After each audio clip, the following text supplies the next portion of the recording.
కొమరంభీం ఆసిఫాబాద్ జిల్లా జైనూర్ మండల కేంద్రంలో జాతీయ ఎస్సీ ఎస్టీ సంఘాల పిలుపు మేరకు భారత్ బంద్ లో భాగంగా దళిత ఆదివాసీ సంఘాల ఆధ్వర్యంలో మండలాల్లో సంపూర్ణ బంద్ పాటించారు. ప్రభుత్వ ప్రైవేట్ విద్యా సంస్థలు సైతం బంద్ కు సహకరించాయి.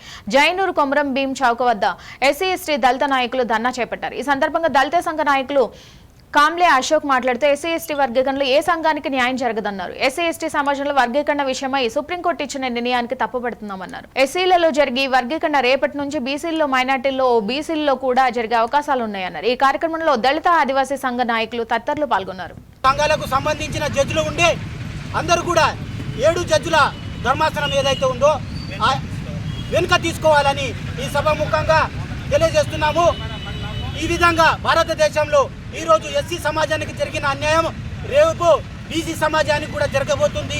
త్వరలోనే అదేవిధంగా మైనార్టీ సంఘాలకు కూడా ఈ అన్యాయం జరగబోతుంది. ఎందుకంటే ఆర్టికల్ 341 ప్రకారము ఎస్సీ సమాజంలో వర్గీకరణ జరిగింది, రేపు బీసీలో కూడా జరుగుతుంది, అదేవిధంగా మైనార్టీలో కూడా జరుగుతుంది.